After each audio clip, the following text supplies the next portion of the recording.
ออกคามาสงคามาสงพี่น้องคนเมืองแต้วคากูก็กูเศร้ากูที่กูตั้งในคะเนาะเมื่อในก็เปลี่ยนวันที่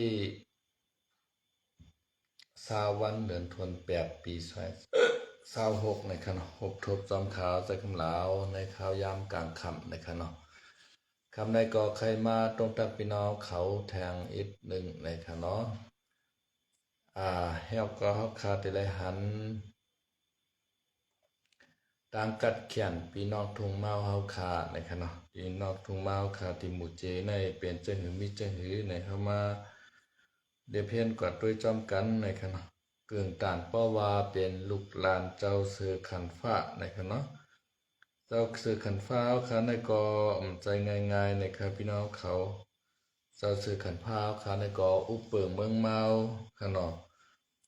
ในเมืองใต้ปอดปึ้งเฉียมก้าเขากว่าป้าในเมืองเขตถึงที่เมืองอยู่นานคะเนาะ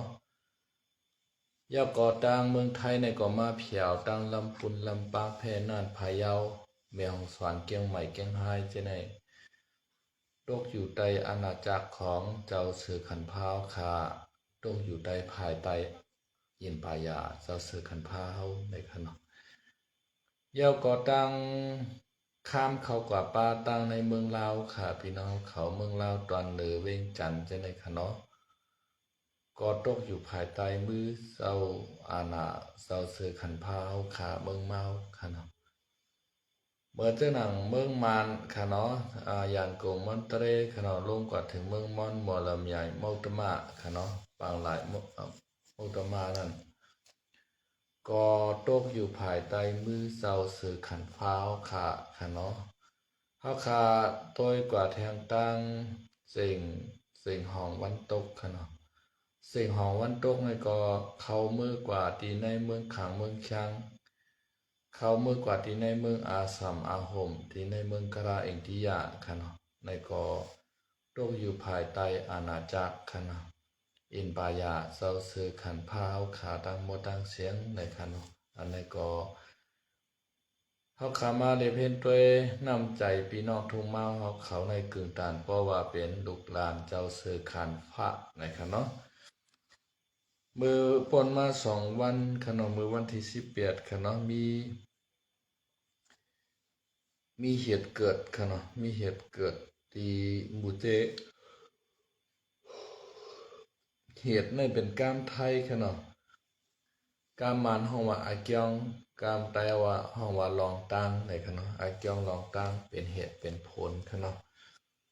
ซึมซึกขังขยายยี่กวนเมืองอันอมีตังพิสังติมูเจล้อมเมือง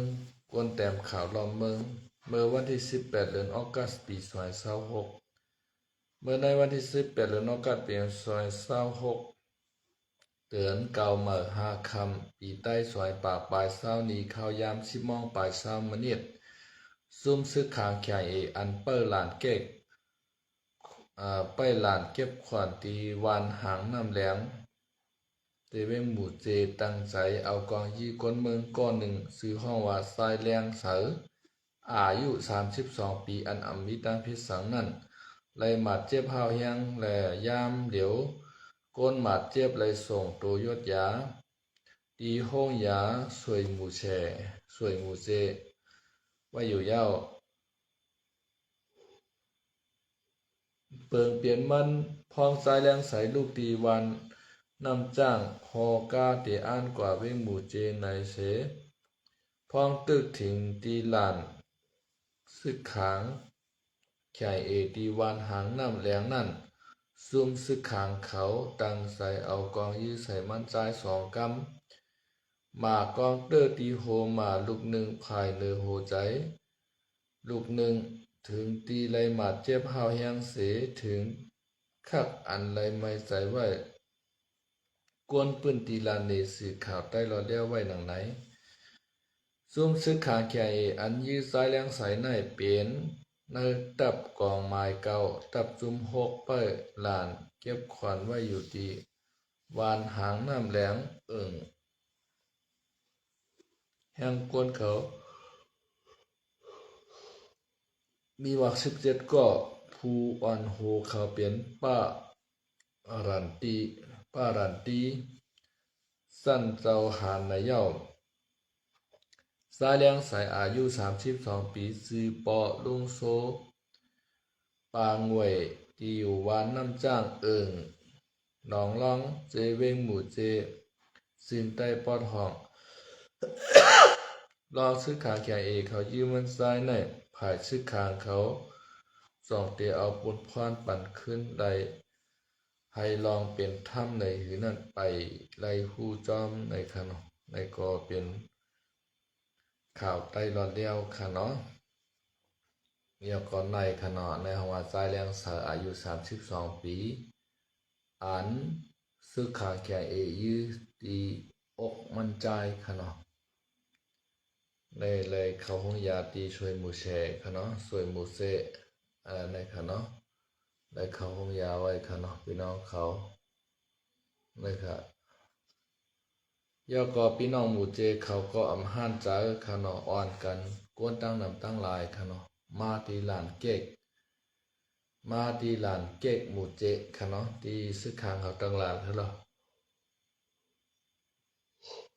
ได้ค่ะเนาะอ่อนพี่น้องหมู่เจเขาก็เปิ้นปล่อยปื้นปล่อยแปดกันเปิ้นต้วยลายกันค่ะเนาะเปิ้นฮักกันค่ะพี่น้องหมู่เจเฮาพอเป็นใต้เอาในเฮาหลมฮักกันเหมือนนังพี่น้องหมู่เจเฮาเขาในเตลีเต้ๆค่ะเนาะกำในเฮาขามาโดยแทงอันตีว่าพี่น้องหมู่เจเขากับเผาเป็ดเก๊กลานคางเคียเอกค่ะเนาะเฮากับด้วยในค่ะเนาะอยู่ในเกตามพี่น้องไต้มาจีบเจ้าผู้เจ้ากาไต้เขามาจีบผู้ขุนไต้เขาย่อตั้งใบเป็นซื้อคนเมืองไต้เขาเที่ยงกันนะใช่ไหมเขาอยากไปว่าเป็นเขาเป็นมาก็พี่น้องไต้เป็นเดียวอันเดียวกันเนาะองค์จะทุ่งก่อนทุ่งมาเนาะเอาหนูกูเมียงกันเนาะนั่นมึงเจอเดียวกันไหมเขาหวานพี่น้องฝ่ายเดียวไอ้ย่องหัวลำเจอได้ว่าผมลองป้อมกันไหน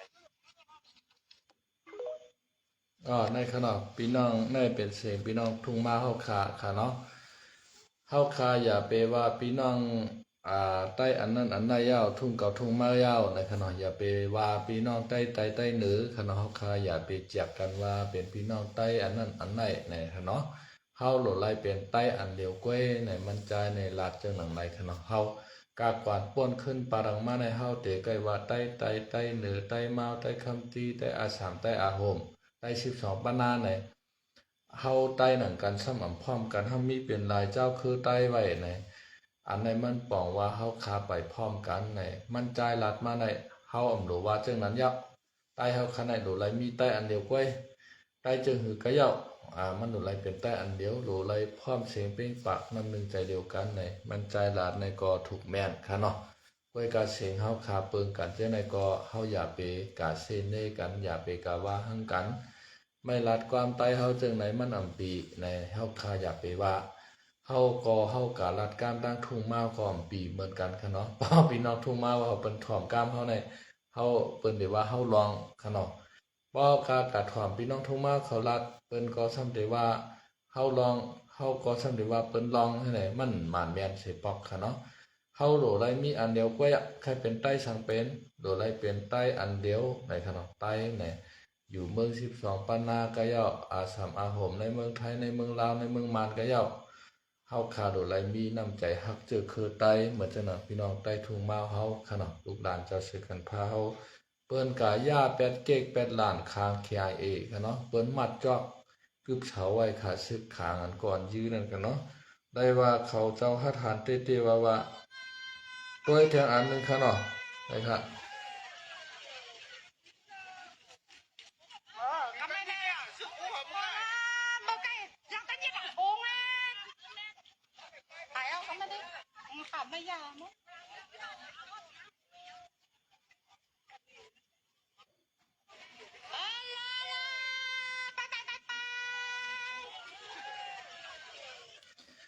ในก็พี่น้องทุ่งมาเขาเปิ้นกับย่าแปดเก๊กหลานของ KIA ค่ะเนาะเปิ้นเอาไผ่ตูดไผ่เผาแปดค่ะเนาะยาก็ซื้อขาง KIA นี่ก็ถูกญาติแย่งยอบแปดค่ะเนาะพอแต่ยี่คนเมืองกับกูก็เขามันตะหนึ่งเยื่อขนาดคนเมืองในนำหนาเย้าเขาก็สมี17ก็ค่อยนั่นขนาด อันในเลยว่าพี่น้องทุ่งมาเขาก็ฮัดหานเตว่าขนาดตอนหนังซึกใต้เฮาในมีกองเสจำฮัดกับยืเปิ้นขนาดนะป้อยว่าติเตในตั้งหมู่เจนำคำในอันเป็นพี่น้องโคเขียวเขาอุปเปิงในขนาด พี่น้องโคเขียวเขาอุปเปิงก็น่ะกวนวันกวนเวินยาตั้งทุกคาในพี่น้องโคเขียวคำกะคำกะเอาห่มลมปานนั่นขนาดเนาะพี่น้องได้เอาเขาย้อนเปินนั้นเขามีกองมีกลางมีหลักนาเสตาก็อำฮัดกะยื้อขางฮะเนาะก้วยว่ากวนวันกวนเมืองเขามีผ้ามีเปียหมอนก้วยค่ะเนาะมีควันมีไม้ก้วยกว่ายาแปดชุ่มอันเป็นเกียกลานของคางเคียเอเขาย้อนเปิว่าเขายื้อกวนเมืองหมู่เจขนาดใจแรงเสือไรว่าเจ็บพาวแห้งค่ะเนาะในก็ไรว่าแก้เขียนเตว่าครับพี่น้องใต้ทุ่งมาเฮาคันเฮาคาก็ปันแห้ง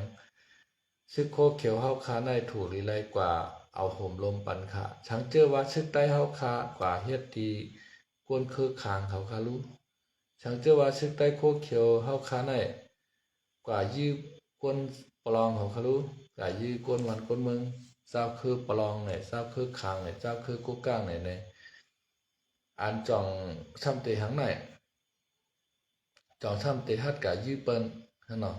จ่องเตฮัดกะยื้อเปิ้นซึกโคเขียวเฮาขนาดป้อเป็นซึกโคเขียวเฮากะยื้อเปิ้นนายขนาดเขาวนว่าแต่อันเป็นซึกขางเขาเปิ้นได้มากำเดียวแต่เปิ้นได้มาเพียวมวยซึกโคเขียวกำเดียวนะป้อกะยื้อแม่นซึก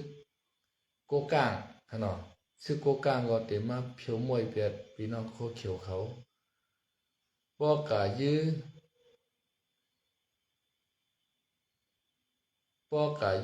ซึกปลองขนาดยื้อกวนปลองซึกปลองเขาก็เปิ้นได้มาเก็ตเคกลางกวนเปิ้นกำเหลียวขาวนตัวแต่กล้วยกะอันเป็นซึกคางแข่งเอเขามายื้อเจอคือใต้เอาคันในซ้ำซึกโคเขียวเฮาขาฮัดกว่าเกดิดเกไข่ปันสังเสเมียวขนาดซึกโคเขียวเฮาขาฮัดกว่าเฮกะหามสังเสเสเมียวค่ะ อันซึกโคเขียวเฮาค่ะฮัดหนาในแต่ฮัดเปกินปอมเบคนเมืองกวยหาวนตัวในแต่หานะอันที่เพียงเฮาคานมาปลายเลยปลายมันไล่ลูกชูก็อยู่จังโคลายอ่ะฐานเสาเอิ้นชูปลายก็อยู่ทางปอจานผู้ในกวยอ่ะโคเขียวได้ค่ะนะยาก็ซ้ำกับห้องบนมาในห้องบนคำโคงมาโทรมานาตีในพื้นที่เมืองใต้ปอดห้องพื้นที่ในโคเขียวและสังในโคลายและสังในกะปางบนมาค่ะว่ากับปางบนมาในซ้ำฮัดใจเปิ้นมือขึ้นอ่ะใส่มือสีตาก็เปิ้นก็มืออ่ะอันในก็ค่ะอันโคเขียวบ่เฮ็ดปันใต้เฮาค่ะเนาะ นะอันพี่น้องซื้อโคเขียวผีๆค่ะเฮ็ดปันใต้เฮามีร้องไหนกำไหนอัน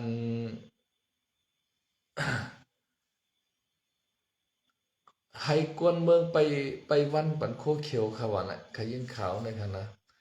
ซึกใต้น่ะอย่าไปหือมันใส่กวนเมืองไปวันปันค่ะนะมันซุ่มสิเลอาเกซึกน่ะ เจียเมื่อปานค่ะก็เรียกปานเจ้าคุณสาพุ่นน่ะขาหันกวนเมืองไหลไปวันในค่ะนะวานเฮาเจในก็ไหลไปปานเจ้าคุณสานะโกมานเขาวานมาว่ะโกยังว่าเนี่ยไหลเฮ็ดกินเปิ้โหวานหางวานค่ะเนาะไปเป็นสี่หูหาตั้งค่ะเนาะไหลคานก้นกันกับไป1วันก็2ก้อกวนกับไปกินไปยามได้เกี่ยวค่ะนะกว่านั่งเห็นไปตั้งแต่กลางในต่อเท่าพอถึงกลางค่ำค่ะเนาะบ่มีเปิ้นมาส่งลิกไหนก็ขึ้นเอาลิกนั่นก็ส่งมันซึกเฮไหนพอมาเด็กเขาวานมาไหนก็ซึกก็อ่อนกันเงื่องปลายเฮไหนค่ะนะอันไหนพอขามาเจนจาด้วยเนี่ยมันชุ่มสะเลอาเกซึกนะคะเนาะมันกึ่งตานตั้งว่าเป็นซึกค่ะ พอเฮาขามาด้วยซึกไทยไหนค่ะเนาะซึกไทยในเปิ้นปันก้นเมืองเปิ้นกับไปยามค่ะรู้นะตามตัวซึกไทยเปิ้นกำเหลียวค่ะเปิ้นกับไปยามค่ะเนาะมานก็ค่ำหันมานใจก้นเมืองไก่ไปยามค่ะนะก้นเมืองมานปุ่นยันกุมันตะเรปุ่นข้าก็อยู่เมืองมานได้เป็น4 ปีอ่ะยันกุมันตะเรปุ่นนะ หันมานซึกมานใจก้นเมืองกับไปกินไปย่ามกันเลยครับมีแต่มานเขาซึกเขากับไปกินไปย่ามในขณะเพราะว่ามันสุกสักมาก มานไปร้านกินมานร้านกินนะเพราะว่ากามานเด็กคืนมาเนี่ยมานเขาไปต่างเนาะไปปกสุดเถอสายตาก็เปว่ากูซึกใต้เขาในการแล้วเอาหมักโยบก้าเขามือปานกูปอกเนี่ยอายุคือป้นมุงหันกันองกว่าซึกในคณะมาวางไว้องกว่าซึกมานเนี่ยเพราะว่ากาต่างสรีบเยกขาเขามาหนึ่งก้าไม่เป็น30 ลำขนาด มานเขาหนังกันครับมาเอาโหมรวมปันกันเนี่ยก้วยหนาซึกใต้เอาคาเนี่ยเจียเมื่อปานเจ้าคุณสาขาหันมากค่ะเนาะให้คนเมืองในกับไปวันปันเขากับไปย่ามปันเขาเนี่ยก้าวหน้าเมื่อปานหน้าปนมา2-3 ปีเนี่ยก็โคเขียวเนี่ยใส่ก้นวานกับไปย่ามปันเขาครับว่าก้นวานเนี่ยมีกองมีกลางมีลักนัก มีหมกกุ้งกวานแฮมีพามีมิดใส่เปียมเห็นในก้อยอ่ะ กำไรครับอันเจ้ากวางได้ซ้ำกว่าอยู่จอกินสาฮะเนาะกว่าเรียนพ่ายต่อพ่ายกันเรียนอยู่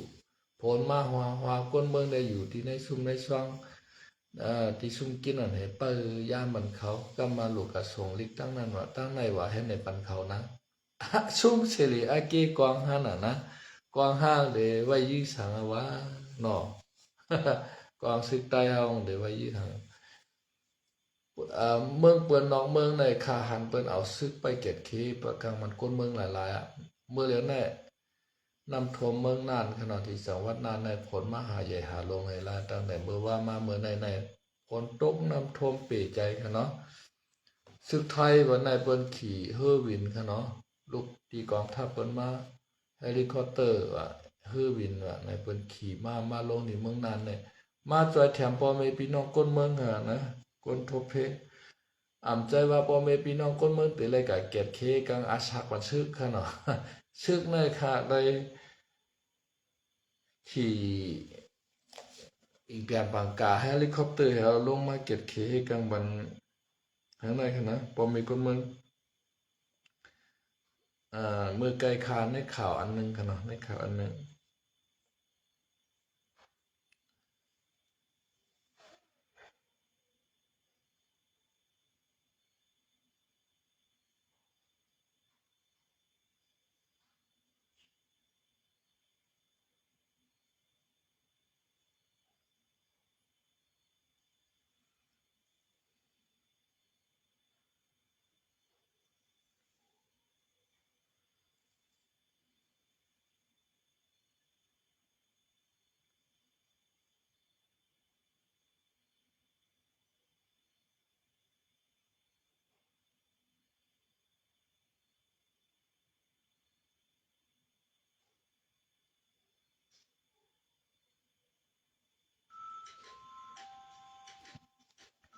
เฮาขามาตัวเนาะเฮาขามาตัว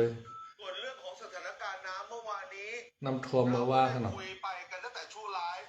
คุณผู้ชมครับ โอ้โห จังหวัดน่านเดี๋ยวเราจะไล่เรียงให้คุณผู้ชมได้เห็นสถานการณ์ตั้งแต่เมื่อวานนี้ จนกระทั่งปัจจุบัน เมืองน่านค่ะเนาะน้ำท่วมเมืองน่านซึกไทยเปิ้นมาจอยก้นหวันก้นเมืองค่ะเนาะซึกไทยเปิ้นมาจอยก้นหวันก้นเมือง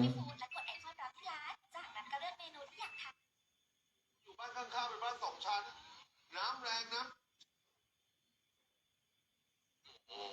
สภาพถนนสายปัวบอกเรือนะคะ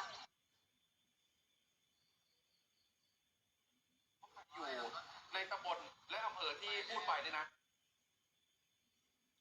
กองทัพไทยในนามของศูนย์ปฏิบัติการแก้ไขสถานการณ์ฉุกเฉิน นะครับ อุทกภัยหรือสปกชส่วนหน้า จัดส่งกำลังพลทีมแพทย์และอุปกรณ์ ในซึกไทยครับเนาะ ภารกิจภาคสนาม รวมถึงสิ่งของบรรเทา ซึก ทุก ไท ข์ ย โดยเครื่องบิน C-130 จากกองบิน 6 ดอนเมืองไปที่อำเภอหัดใหญ่จังหวัดสงขลา ในเมืองน้ำท่วมหาดใหญ่ครับ ช่วยเหลือประชาชนที่ประสบอุทกภัยอยู่ในข เพื่ ณะ อปี นี้ กายค่ะเนาะ พลโทวัญชนะสวัสดีโฆษกสปกชระบุว่า การจัดเตรียม ในซึกไทยค่ะเปิ้นก็จอยน้ำท่วมค่ะเนาะเมืองหาดใหญ่ เมืองน่านก็มี เมืองน่านในข่าวมันยาวน่ะมันหานานหานอินค่ะเนาะป้องมือผู้มือฮือมาเปิ้นได้ตัดมาเป็นปอดมันนี่เฮาคายอยู่เมื่อเดือนนี้มันตึกหาเป็นข่าวล่ม เป็นโจมองปลายขนาดมันหันนั่นหันศึกไทยเปิ้นได้กว่าเป็นกองทัพขนาดเปิ้นกว่าจอยกวนเปิ้นขนาดป้อนน้ำท่วมก้อยกะศึกใต้เฮาในหำกวนหวานกวนเมืองยาดังเพดังตุกขา หำกะจอยค่ะช้ำใจกวนเมืองเฮาขาได้กับไปย่ามมันเขาอ่ะ เจ้ากวางน่ะอยู่ลีกินจ่อให้ก็ฝนตกhoaให้อันกันตอพ่ายอะเรียนพ่ายอะไรนะกวนเมืองทำอะไรกับไปวันบันเขาในเขาว่ากวนดังนำลันได้ในคณะกวนดังนำลันตรงลาวกวนดังเมืองกึ่งง่ายคาได้เนี่ยอะไรกับไปวันบันซึกโคเขียวซึกว่าเขาค้าใน นะฮะ มันเปลี่ยนกันหมดละพี่น้องใต้โคเขียวเขาเฮ็ดในหั่นนะอำว่าซึกใต้จุ่มหลายอย่าเปใจกวนเมืองกว่าไปวันปัดสู่เจ้า อำว่าโคลายอำว่าโคเขียวขะเนาะเพราะว่าถึงอาช่างดีว่าใจกวนเมืองกับไปวันบัดสู่เจ้ากับไปย่ามบัดสู่เจ้านั้นมันปองว่าสู่เจ้านั้นมันยามหนาเยาว่านะมัน มันยามที่ยามว่า สู่เจ้าในหลูกไปปันกวนหวานกวนเมืองเปิ้นว่าซึกในเป็นโหเมืองไหนคะลูกซึกในเป็นโหเมืองโหประชาชนไหนคะน่ะเพศเขียนอย่างตั้งนอกติเข้ามาต่างๆนาๆเนี่ยซึกในแต่ละเกียรติเคกังบันขนาดนั้นใจว่ากวนเมืองแต่ละกับเกียรติเคกังบันซึกขนาดย้อนเพราะว่ากวนเมืองในมันมีกวางมีกลางมีลังนามันมีแต่ผ้าดังเสียงไหมนะซึกในมีกองกลางล่างหน้ากองแอน16ว่ากองอาก้าว่า RPG ว่าขนาดกองอีสังละลายป้อมหูจักเมียวน่ะกลางละกองหลายโผกองกาปิ้นกองอีสังละลายหูขนาดนำวันนำอย่าไปฮือกวนเมืองในเลยเอาห่มลมสู่เจ้าให้สู่เจ้าในป้อเลยเอาห่มลมกวนเมืองขนาดห่มลมกวนเมืองยอก็เฮาคาแต่ได้หันซึกใต้เฮาคากว่าจอยกวนเมืองก็มีอยู่หนังเก่ามันจังนั้นดับซึกโคราชเฮาคากาจอยแถมพี่น้องล่างคือน้ำโทมเมื่อปีกายค่ะเนาะในก็เขากว่าจอยแถมล่างกันล่างจ้องล่างหอล่างเฮิรนจอยแถมเขานำตั้งกินในอันในก็คาก็เอาขุงเกจูดับซึกโคราชเฮาคาอันกาจอยแถมพ่อแม่พี่น้องคนเมืองเตๆว่าค่ะเนาะวางปอกก็คาก็จะได้หันว่าซึกโคไลจอยก้นเมืองซึกโคเขียวจอยก้นเมืองอยู่เก่าค่ะเนาะอันหันเขาเจ้าไปเด็ดจอยก้นเมืองนั่นแต่เฮ็ดโขเฮ็ดตางแหยาวก็ปากหมักเขาเต้านำจอยก้นเมืองเฮเนี่ยเจ้าไหนอันชูเจ้าเฮ็ดอยู่เจ้าไหนก็มันเป็นรองลีค่ะเนาะก็ลีใจจอยเอาค่ะก้นเมืองเขาก็ทุกขั้นน่ะตีกะจางเปิ้นก็สั่นมีเงินก้ามนำหลอดหนุ่มในก็ห้ามอ่อนกันไปมาเมืองไทยกันนั่งบ่ตั้งเชียงค่ะเนาะมันก็จะให้หือค่ะเนาะเพราะว่าซึกใต้เฮาจอยไหนก็บ่มีคนเมืองก่อนนึงแค่นเด็ดทุกข่าค่ะเนาะย้อนไปว่าซึกใต้เฮาขาสองจุ่มมันเป็นอันเดียวกันนั่นขนาดนะสังชูเจ้าสองจุ่มเป็นอันเดียวกันได้แค่นหาดีว่าบ่มีค่ะเนาะแค่นหาดีว่าบ่มีกวนดาได้มาเฮ็ดซึกในน้ำเต้นน้ำบาวค่ะพี่น้องเขาสังชูเจ้าสองจุ่มได้เป็นอันเดียวกันได้ค่ะนะกล้วยกาขาไข่ตู้ย้อนชูเจ้าขนาดอย่าไปเอาคนเมืองกลับไปวันเหมือนชูเจ้า อย่าไปเอาก้นเมืองกลับไปย่ามบรรทุเจ้าขนาดก็ปูว่าก้นเมืองนั้นมีกองมีกลางมีลังนาค่ะเนาะอันที่ก้นเมืองไปย่ามไปวันไหนมีชึกใต้เฮาในกล้วยขาวนเลยในชึกต่างเจ้าคือเปิ้นก็เต็มใจก้นเปิ้นไปย่ามไปวันขนาดชึกมารก็ใจก้นมารเขาไปย่ามชึกไทยก็ใจก้นไทยเอาไปย่ามขนาดตามตัวซึกเขานั้นมาไปย่ามเหมือนก้นเมืองกำเหลียวค่ะนะเฮ็ดซึกเนี่ยก็ให้มันเหมือนซึกอีกหนึ่งขนาดอย่าไปคือมันเหมือนโจร เพราะเป็นโจรในจังหือมีกองมีกามีลางนากะจี้เอาจำเอาคาได้ยังเอาย้อนที่ๆใจขนาดอันนั้นเป็นห้องว่าโจรซึกอันนั้นได้ปอมว่าผู้หัดหารผู้เกียรติเคกังบันเจอจาดแปลวานเมืองเอาหน้าอกที่ต่ำเติงนั่นขนาดนั้นอันกวนเมืองปันชูเจ้ามาหมักเขาเต้านำตั้งกินกูเจอบุมโยสร้างขวัญมาจะน่ะสู่กินเถือกและสู่กินอาบและสู่เสากินเถือกขนาดอันเป็นโจรอันว่าน่ะกาโจรก้นวันก้นเมืองให้มากินเนี่ยกินเถือกและกินอาบ ก็เปิดว่าเป็นขับน้ำหูน้ำตาพ่อแม่พี่น้องคนเมืองอันไหลมาเป็นหมักข้าวเต้าน้ำเป็นเงินต้องอันไหลมารวยตีน้ำหูน้ำตาแดตีอำห้านใจขนาดคนเมืองก็เตะกินจำเตะห่อจำเอาของเฮากว่าเจ้าไหนไหนให้มันกว่าเจียววอดไว้หายกว่าตายกว่าอย่าหือมันตายดีให้มันตายหุงตายหา กินก็ว่าก็เป็นขนาดว่าเอากว่าห้ามเป็นวันจันทร์หนึ่งคนเมืองกินเต้ส่วนไรลีไรเปลี่ยนเนี่ยต้อนหันกันไรครับพี่น้องเขากำนึงชุดมาแล้วก็ยาเปิ้นยอบไรให้เปิ้นฆ่าตายกำนำครับส่วนในกันนะป้อมหมอมีตัวมีใจป้อมหมอมีตัวมีใจขึ้นในก็ช่างเป็นก้นดีกว่าในก็ห้ามดีก็มีอยู่หนังเก่าที่เมืองบ้านในอันเป็นโหนาส่วนเกศส่วนเฮาไรเป็นเจ้ายาหันตากันในก็มีค่ะเปิ้นห้องว่า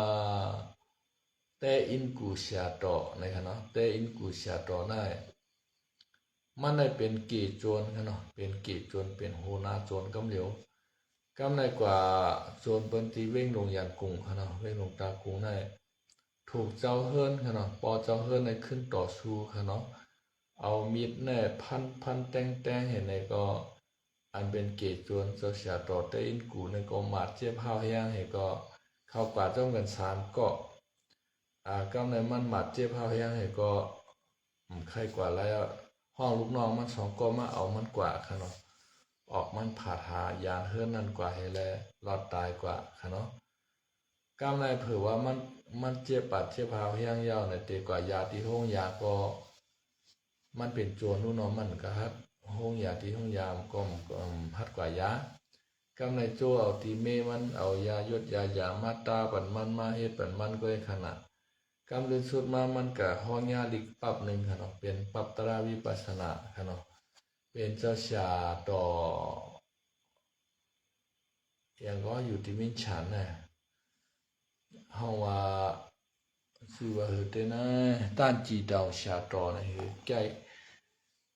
ใจกระสานชาต่อนะคือฮู้ค่ะนะเขาก็บ่ลืมจริง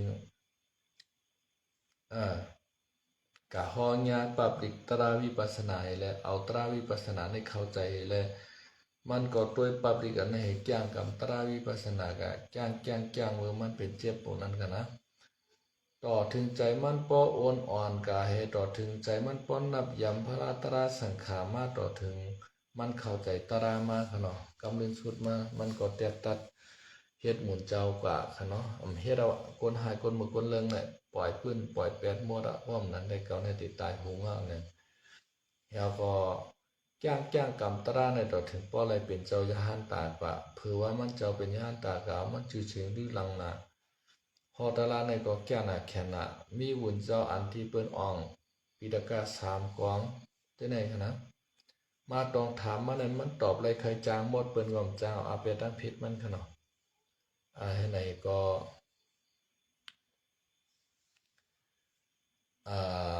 สื่อเสียงมันก็เลยลังกว่าค่ะเนาะเจ้าเสียอย่างก็